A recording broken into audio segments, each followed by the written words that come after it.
Haiko manganta am sarmula tiky.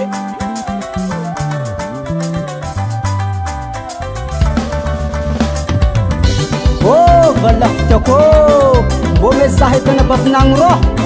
Andao hoe ke mangalatra omby laviny gadra anao da omeko anao mianakaviko io za avao kontrako aminao valahy. Agnisan'ny anjely latsika antany anao na baviny vale mba rasy fitiavako anao soso fa zaho azavela ijale tsy natelinkany tsy nalatsakan'igny zaho nahita anao viave dongadongany mosy ta forma jiaby zaho taraiky taminao.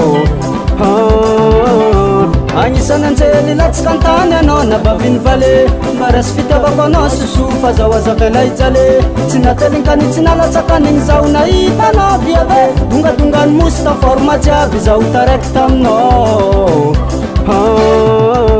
Anatavinao mavale, anatavinao mavale, tiako zigny reveko zigny drageko zigny satria love zao.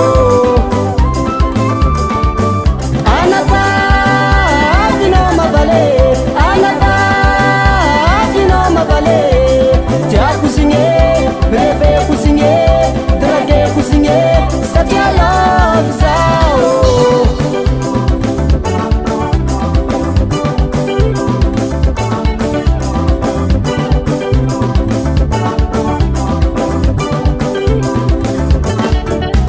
Nagnotaniako agnarigny zigny ataony Angelika ko lasa vinantony mamako anao ro hitako tegna sava tsy natao fivola tsy nalatsakan'igny anao namesiko agnarigna soso courage anao tamin'igny série zanamezanao bisou bisou. Nagnotaniako agnarigny zigny ataony Angelika ko lasa vinantony mamako anao ro hitako tegna sava tsy natao fivola tsy nalatsakan'igny anao namesiko agnarigna soso courage anao tamin'igny série zanamezanao bisou bisou.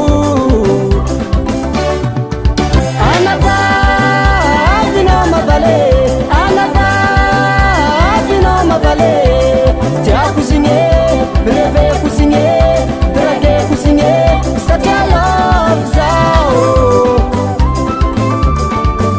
Anatavinao mavale, anatavinao mavale, tiako zigny reveko zigny drageko zigny satria love zao.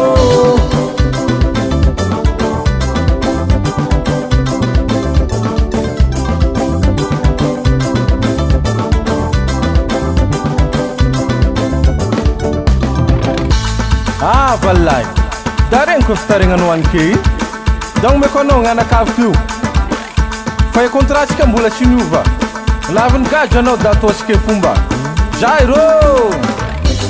Akory matao tanterahiny feky zegny e.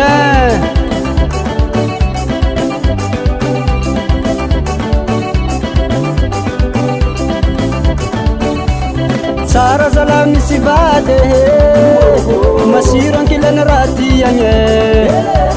Tsara zala misy vady masiro ankilany raha tiagny e.